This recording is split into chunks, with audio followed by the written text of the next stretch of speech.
So hey guys, good morning and welcome back to my YouTube channel and welcome back to my daily vlog. Yes, আজকে থেকে আমি daily vlog start করছি and এই চ্যানেলে এই পেজে তোমরা ডেইলি ব্লগ দেখতে পাবে, মানে লং ব্লগ দেখতে পাবে। শর্ট ভিডিও তো ডেফিনেটলি আসবে, তার সাথে সাথে লং ভিডিও আসবে। আমি বহু দিন হয়ে গেছে যে আমি লং ভিডিওস বানাই না ইউটিউবে, বাট হ্যাঁ, যারা যারা আমার চ্যানেলে নতুন তারা ফটাফট চ্যানেলটাকে সাবস্ক্রাইব করতে ভুলো না, ভিডিওটাকে লাইক করতে ভুলো না, আমাকে তোমাদের সুন্দর সুন্দর কমেন্টসগুলো করতে ভুলো না, অ্যান্ড হ্যাঁ, আমাকে সাজেস্ট করতে ভুলো না যে আমি আর কি নতুন নতুন ধরনের ভিডিও তোমাদের সাথে শেয়ার করতে পারি।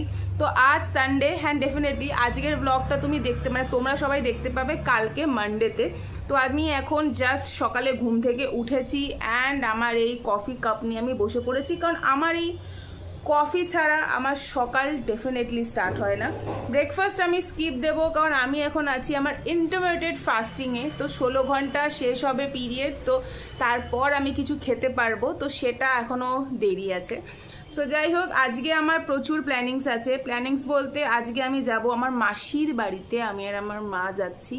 সো আই এম এক্সাইটেড, কারণ মাসির বাড়িতে আজকে ইনভিটেশন আছে। ইনভিটেশন বলতে কি, ওই একটা গেট টুগেদার, সবাই মিলে খাওয়া দাওয়া, হ্যান না, তো তার জন্য যাওয়া মেন। তো আমি যেহেতু আমার দুখানা বোন আছে আমার মাসির বাড়িতে, তো আমি চিন্তা করলাম যে ওদের জন্য আমিও কিছু একটা স্পেশাল বানিয়ে নিয়ে যাই। তো ওরা চিকেন খেতে প্রচণ্ড পরিমাণে ভালোবাসে, তাই আমি ভাবছি যে ওদের জন্য একটুখানি চিকেন বানিয়ে নিয়ে যাই, দেন তারপর বাইরে থেকে টুকটাক কিছু কিনে নিয়ে যাব। সো যাই হোক, আমি উঠলাম জাস্ট, এখন আমি কফিটা খাবো, দেন তারপর যেহেতু আজকে সানডে, তো ভাবছি নিজের একটুখানি পরিচর্যা করি। আমার চুলের অবস্থা প্রচণ্ড পরিমাণে খারাপ, তো মানে আমার মতন কাদের কাদের তোমাদের হেয়ার ফল হচ্ছে প্লিজ আমাকে জানাও। মানে এত পরিমাণে হেয়ার ফলস হচ্ছে না, আমি বলে বোঝাতে পারবো না। চুলে হাত দিচ্ছি আর জাস্ট এই দেখো উঠে আসলো একটা, জানি না ক্যামেরায় জুম হয় নাকি, বাট যাই হোক, তো উঠে চলে আসলো। তো যাই হোক, আমি তোমাদের সাথে একটা হেয়ার মাস্কও শেয়ার করব আজকে, যাতে তোমাদের চুলটা প্রচণ্ড পরিমাণে সফট থাকবে, স্ট্রং হবে, প্রোটিনও পাবে চুলটাকে। তো চলো ফটাফট আমি কফিটা খেয়ে নিই, দেন তারপরে ঘরটরগুলো যা অবস্থা আমার খারাপ খুবই। সো ঘরটর গোছানোর পর দেন তারপর আমি আমার চুলে একটু হেয়ার মাস্ক অ্যাপ্লাই করব অ্যান্ড দেন তারপর আমি ঢুকবো রান্নায়। তো আমার রান্নার রেসিপিও তোমাদের সাথে একটু শেয়ার করে দেবো। কি করব গাইস, ভিডিওটাকে তো বাড়াতে হবে, তো কন্টেন্টের অভাব বুঝতেই পারছো। তো চলো ভিডিওটা স্টার্ট করা যাক। আর ভিডিওটা আমি কখন স্টার্ট করে দিয়েছি, তো ভিডিওটাকে এগিয়ে নিয়ে যাওয়া যাক। তো আমি ফটাফট কফিটা খেয়ে নিই, কফি টফি খেয়ে তারপরে তোমাদের সাথে দেখা করছি, কারণ কফি খেতে খেতে আমি কি ভিডিওতে বা একটা বকতে পারি। তো অতিরিক্ত বকলে ভিডিও খুব বড় হয়ে গেলে তখন তোমরাই বোর হয়ে যাবে। সো দেখানোর মতন এখন অনেক কিছু আছে। তো চলো আমি কফিটা কমপ্লিট করে নিই, খেয়ে তারপর তোমাদের সাথে দেখা করছি। তো চলে এসেছি, আমার কফি খাওয়া কমপ্লিট। এবার আমি আমার মাথায় যে হেয়ার মাস্ক সেটা অ্যাপ্লাই করব। দেখতেই পাচ্ছ আমার চুলের কন্ডিশন খুবই খারাপ, খুবই খারাপ। তো আমি যেটাতে হেয়ার মাস্ক আমি অ্যাপ্লাই করি সেটা সবার ফার্স্ট হলো এই যে টক দই। সবাই জানো টক দই চুলের জন্য কতটা ভালো। আর তার সাথে সাথে আমি এখানে ইউজ করব একটা ডিম।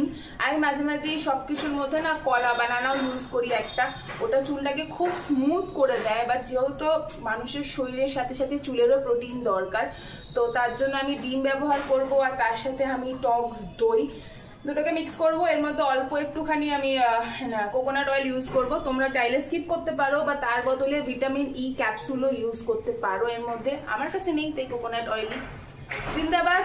তো চলো এগুলোর সংমিশ্রণ ঘটিয়ে নিই, মানে একসাথে মিক্সিং করে নিই, তারপর চুলে অ্যাপ্লাই করব। সো আমার মিক্স এখানে রেডি হয়ে গেছে। এবার আমি এটাকে আগে আমার স্ক্যাল্পে অ্যাপ্লাই করব। স্ক্যাল্পে ভালোভাবে আগে অ্যাপ্লাই করে নেবে, কারণ আমাদের এই স্ক্যাল্পটাকে আগে স্ট্রং করে নেওয়া দরকার, দেন তারপরে লেন্থে অ্যাপ্লাই করবে। আর দেখো আমার চুলটা কেমন লাল লাল লাগছে কেন, অ্যাকচুয়ালি আমার চুলের কালার এটা না, লাল লাল লাগছে, অ্যাকচুয়ালি বাইরে থেকে আলোটা আসছে ভালো মনে হয়। বাট যাই হোক, চলো এটাকে এবার অ্যাপ্লাই করে নেওয়া যাক। আবার বলে দিই, এর মধ্যে আমি ইউজ করেছি ডিম একটা, দই, আর তার সাথে অল্প কোকোনাট অয়েল। তোমরা তোমাদের চুলের লেন্থ হিসাবে তোমরা মেজারমেন্ট করে নিও, আমার লেন্থ হিসাবে আমার এতটুকুই যথেষ্ট। তো চলো এবার হলো অ্যাপ্লাইং এর পালা।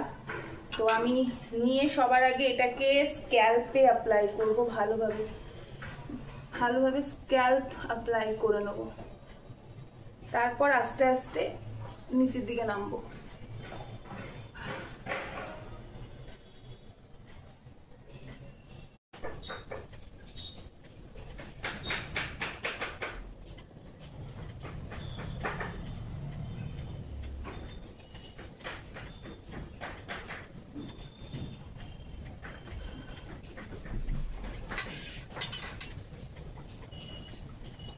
তো আমার চুলের মধ্যে অ্যাপ্লাই করা হয়ে গেছে, দেখতেই পাচ্ছ। এটাকে আমি মিনিমাম মানে তোমরা যদি তোমাদের কাছে যদি খুব কম সময় থাকে তো মিনিমাম তোমরা এটাকে 30 মিনিট 45 মিনিট রেখো চুলের মধ্যে। আমি এটাকে যতক্ষণ আমার বাদবাকি সমস্ত কাজগুলো, ঘরের টুকটাক কাজ আছে, সেগুলো মিনিমাম 1-1.5 ঘন্টা লাগবে। তো আমি এটাকে মোটামুটি ওরকমই রাখবো, তারপর কাজ সারা হবে, তারপরেই স্নান করবো। তো ততক্ষণ চুলের মধ্যে অ্যাপ্লাই করাই থাকবে। অ্যান্ড তারপরে আমি তোমাদেরকে রেজাল্ট দেখাবো। একবার অ্যাপ্লাই করে দেখো, চুলের জন্য প্রচন্ড পরিমাণে ভালো। তো আমার হেয়ার মাস্ক তো আমি অ্যাপ্লাই করে নিয়েছি, কি কি দিয়েছি সেটাও তোমাদের সাথে শেয়ার করে নিয়েছি। তো এবার আমার ঘর ফর একটু অগোছালো হয়ে পড়ে আছে, সেগুলোকে আমি একটুখানি পরিষ্কার করে নিই, দেন তারপর রান্নায় ঢুকবো অ্যান্ড সেই রেসিপিটাও তোমাদের সাথে শেয়ার করব। তো একেবারে রান্নার সময় দেখা করছি।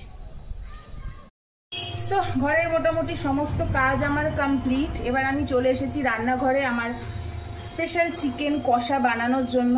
আর আমার কাজ করতে করতে মুখ চোখ ঘেমে গেছে, মাথা এটাও প্রায় শুকিয়ে এসেছে। তো চিকেনটা বসিয়ে তারপর আমি স্নান করতে যাব। তো চলো তোমাদের সাথে ফাটাফাট রেসিপিটা শেয়ার করে দিই অ্যান্ড তোমরাও দেখতে থাকো। তো চলো রেসিপি শেয়ার করে। এখানে আমি বসিয়ে দিয়েছি, এর মধ্যে আমি দিয়ে নেব সর্ষের তেল। হ্যাঁ, রান্নাটা আমি পুরো সর্ষের তেলেই করব, কারণ ওটাতে টেস্টটা ভালো হবে। তো বেশি করে একটু সর্ষের তেল দিলাম। তেলটা এবার আমি একটু গরম হতে দেবো। তেলটা ভালো করে গরম হয়ে গেছে, ফেনা ফেনা তো ওঠা চালু হয়ে গেছে। তো এবার আমি এর মধ্যে দিয়ে দেবো কোচানো পেঁয়াজ। তোমরা চাইলে বেটেও দিতে পারো, বাট আমার মনে হয় কোচানো পেঁয়াজের টেস্টটা ভালো আসে, তাই আমি এরকম কোচানো পেঁয়াজই ইউজ করব। আচ্ছা, এবার পেঁয়াজটাকে বেশ লাল লাল করে ভেজে নেবে, কারণ পেঁয়াজ যদি কাঁচা থেকে যায় তো স্মেলটা বড্ড বাজে আসে। তো এটাকে আমরা ততক্ষণ ভাজবো যতক্ষণের কালারটা পুরো ব্রাউন কালার হয়ে যায়, ততক্ষণ আমরা এটাকে সুন্দর করে ভাজাভাজি করে নেবো তেলের মধ্যে। তখন পেঁয়াজটা ভাজা হচ্ছে, আমি বলে দিই আমি এর মধ্যে কি কি মশলা দিয়েছি। বেসিক্যালি এর মধ্যে আছে আদা, রসুন, কাঁচা লঙ্কা 2-1টা, তোমরা ঝাল অনুযায়ী কাঁচা লঙ্কা দিও, মানে ঝালটা দিও। আর আমি দিয়েছি এর মধ্যে কয়েকটা কাজু বাদাম, আর তার সাথে সাথে টক দই। কাজু বাদামটা অপশনাল, চাইলে দিতে পারো, না চাইলে না দিতে পারো, টেস্টটা ভালো হয়। আর চাইলে তোমরা এর মধ্যে একটুখানি পোস্তও অ্যাড করতে পারো। দেন সবটা দিয়ে আমি এই পেস্টটাকে রেডি করে নিয়েছি। এবার এটাকে আমি ওই ভাজা পেঁয়াজের মধ্যে অ্যাপ্লাই দেবো। তো দিয়ে দিয়েছি এর মধ্যে পুরো মশলাটা। এবার এটাকে ভালো করে মিক্স করে নেবো। আর জিনিস একেবারে ওয়েস্ট করা যাবে না, তো বাটিটা ধুয়ে আমি ওই জল ধোয়া যেই মশলাগুলো লেগেছিলো সেগুলো এর মধ্যে দিয়ে দেবো। দিয়ে এবার এটাকে ভালো করে সুন্দর করে মিক্স করে নেবে। আর তখন কিন্তু গ্যাসের ফ্লেমটা অবভিয়াসলি হাই রাখবে, কারণ নাহলে কাঁচা রসুনের গন্ধ ছাড়বে। আর তার মধ্যে যেহেতু বাদাম দেওয়া, মানে কাজু বাদাম দেওয়া, তো সেটারও একটা বিচ্ছিরি স্মেল আসবে। এবার আমরা এর মধ্যে এক এক করে যা যা মশলা আছে সেগুলো এবার অ্যাড করতে। সবার ফার্স্টে এখানে আমি নুন দেব, যা যা যেমন স্বাদ অনুসার নুন তোমরা অ্যাড করবে। মিক্স করে নেবো একটুখানি ভালো করে। তারপর আমরা অ্যাড করব লঙ্কার গুঁড়ো। এটাও আমি বলে দিচ্ছি, যে যে পরিমাণে ঝাল খাও সেই বুঝে দেবে। আমি যেহেতু আগেও কাঁচা লঙ্কা ইউজ করেছি, তার জন্য আমি এখানে 1 চামচই ইউজ করব, জাস্ট কালারটা ভালো আসার জন্য। এবার তোমরা যদি বেশি ঝাল খাও তোমরা 1 চামচের জায়গায় 2 চামচও ইউজ করতে পারো, সেটা তোমাদের ব্যক্তিগত ব্যাপার। এবার এর মধ্যে আমি দিয়ে দেবো হলুদ গুঁড়ো, যেটা মেন, নাহলে কালারটা একদমই ভালো আসবে না। এর মধ্যে অল্প সামান্য একটুখানি ধনের গুঁড়ো, এটা অপশনাল, তোমরা চাইলে দিতে পারো, না চাইলে না দিতে পারো, টেস্টটা ভালো আসে মোদ্দা কথা। আর আমি এর মধ্যে দিয়ে দেবো ওই 1/2 চামচের মতন জিরের গুঁড়ো। এবার এটাকে পুরো মিক্স করে নিয়ে ভালো করে কষাবো, কারণ কষানোটাই মেন। এটাকে আমি আগে ভালো করে মশলাটাকে সুন্দর করে কষাবো। তারপরে যখন এটা থেকে তেলটা বার হওয়া, দেখতেই পাচ্ছ সাইড দিয়ে হালকা হালকা তেল বার হওয়া চালু হয়ে গেছে, আর এখনই কালারটা কি ভালো লাগছে। তারপর আমি এর মধ্যে চিকেনটাকে অ্যাড করে দেবো সুন্দরভাবে। তো এখন একটুখানি কষুক ভালোভাবে। দেখতেই পাচ্ছ সাইড দিয়ে কত সুন্দর তেল বেরিয়ে গেছে, মানে মশলাটা ভালোভাবে কষে গেছে। এবার আমাদের যে চিকেনগুলো সেগুলো আমি এর মধ্যে এক এক করে অ্যাড করবো, মানে একটু করে অ্যাড করে দেবো। চিকেনটাকে ভালোভাবে দিয়ে তারপরে পুরোপুরি এটাকে মিক্স করার পর সুন্দর করে এটাকে আমি একদমই লো ফ্লেমে কুক করব, কারণ চিকেন তুমি যত লো ফ্লেমে কুক করবে না তত তার টেস্ট ভালো হবে। তো এটাকে আমি সুন্দর করে মিক্স করে নেবো। অ্যান্ড আমি জল একদমই এখন ইউজ করব না, কারণ চিকেনের থেকে অলরেডি জল তো বেরাবেই। তো সুতরাং আমি আর এখন জল অ্যাড করব না। চিকেন দিয়ে যেই জলটা বেরাবে সেইটা দিয়েই এই পুরো চিকেনটা কুক হবে। তো এটাকে সুন্দর করে মিক্স করে নেবো ভালোভাবে। সো যতক্ষণ আমার চিকেনটা হচ্ছে, তো ফাঁকা বসে থেকে লাভ নেই, কারণ অলরেডি দেরি হয়ে গেছে, লেট হয়ে গেছে। তো আমি চলে যাব স্নান করতে, আর মুখ চোখের হাল যায় এই নিয়ে আর কি ভিডিও করব, মানে ঘেমে টেমে একাকার হয়ে গেছে। এটাও প্রায় অনেকক্ষণ 1-1.5 ঘন্টা মোটামুটি হয়েই গেছে লাগিয়েছি। সো এখন আমি ফাটাফাট, যতক্ষণ আমার চিকেনটা রেডি হচ্ছে ততক্ষণ আমি ফাটাফাট স্নান করে নিজেকে পরিষ্কার করে নিই, বিকজ আমার চুলও শোকানোর আছে, ভেজা চুল নিয়ে আমি রাস্তায় বেরাতে পারবো না। সো চলো ফাটাফাট স্নানটা আমি কমপ্লিট করে নিই, করে পুজো টুজোগুলো কমপ্লিট করে নিই, ততক্ষণে আশা করছি আমাদের চিকেনটাও রেডি হয়ে যাবে। তো স্নান অ্যান্ড পুজো দুটোই আমার কমপ্লিট। স্নান করে আমি সমস্ত স্কিন কেয়ার আমার কমপ্লিট করে নিয়েছি। এবার অন্তত আমাকে মানুষের মতন দেখতে লাগছে, এতক্ষণ আমি ওই রূপে ভিডিও করছিলাম, এটাই আমার জন্য অনেক বড়। তো চলো, আমাদের চিকেনটা অলরেডি বসানো, তো গিয়ে দেখি ওইটার কি হাল। গন্ধ যা বেরিয়েছে সেটা যদি কাশ আমি তোমাদেরকে শোকাতে পারতাম, বাট চলো দেখি চিকেনটার আমাদের কি হাল হয়েছে। দেখতেই পাচ্ছ চিকেনটা এখানে ফুটছে, আমি এখনো অবধি খুলিনি তখনের থেকে নিয়ে। আহা হা, যা গন্ধ বেরোচ্ছে না, গন্ধেই একেবারে মানুষ পাগল হয়ে যাবে। সো দেখতেই পাচ্ছ কালারটা খুব সুন্দর এসেছে, অ্যান্ড প্রায় 80% কুক হয়ে গেছে অলরেডি। আর একটুখানি আমি ঢেকে মোটামুটি আর 10-15 মিনিট এটাকে ভালোভাবে কুক করলে আমাদের চিকেন রেডি হয়ে যাবে। আর দেখতেই পাচ্ছ কতটা টেম্পটিং লাগছে দেখতে। সো ফাইনালি বাজে এখন দুপুর 2টো, আর আমার ইন্টারমিডিয়েট ফাস্টিংয়ের 16 ঘন্টা শেষ। মানে লিটারেলি 16 ঘন্টা ফাস্টিং করা টাফ, বাট হ্যাবিট হয়ে গেলে প্রবলেম হয় না।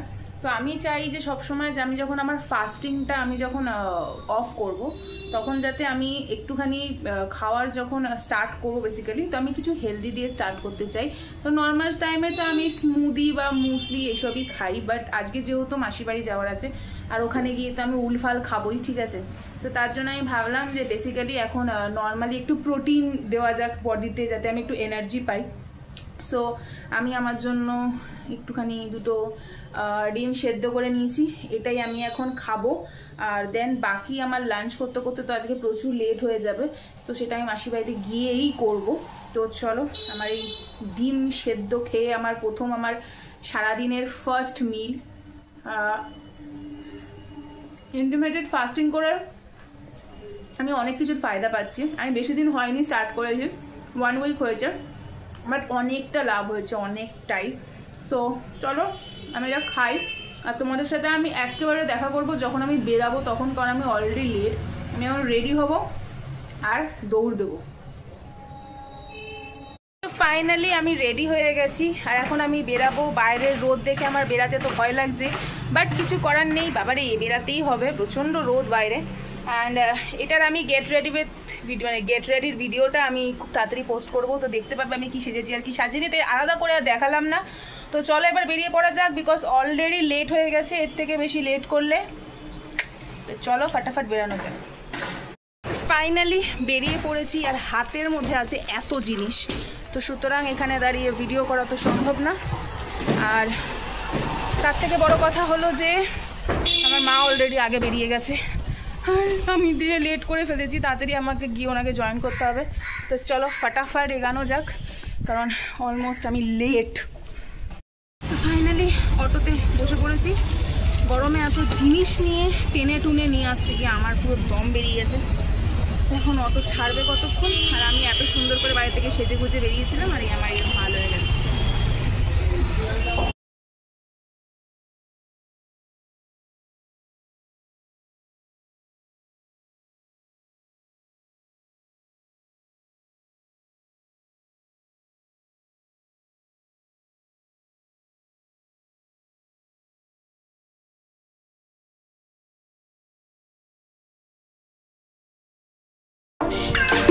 আমি ভিডিও না অন করে কথা বলে যাচ্ছি। ফাইনালি এসে পৌঁছে গেছি মাসির বাড়িতে। এত কষ্ট দুঃখ ঝাঁকানাকা দেওয়ার পর, মানে এত বাইরে গাড়ি ঘোড়ার অবস্থা খারাপ বলার বাইরে। ফাইনালি এত জোর খিদে পেয়েছে যেমন কিচ্ছু ভালো লাগছে। সো জাস্ট এখন বাড়ি এসে ঢুকলাম। ওইখানে আমার এক ফোঁটা ভিডিও শ্যুট করা হয়নি, আমি কোনো ক্লিপিং নিতে পারিনি। বেসিক্যালি ওরা ক্যামেরার সামনে আসাটা পছন্দ করে না, এবং ওখানে ভিডিও বানানোটাও সেভাবে ওরা কমফোর্টেবল নয়, যেহেতু আমার মাসিরা, তো সেহেতু আমি ওখানে ভিডিও কিচ্ছু শ্যুট করতে পারিনি। এখন ওখানে সারাদিন থেকে খেয়ে হাজারো প্ল্যানিং প্লটিং করে নিয়ে আমি জাস্ট এখন বাড়ি ঢুকলাম। সো মানে আর আমি ভিডিওটা টানতে পারছি না, আমি খুবই ক্লান্ত, সেটা আমার মুখ চোখ দেখেই তোমরা বুঝতে পারছো।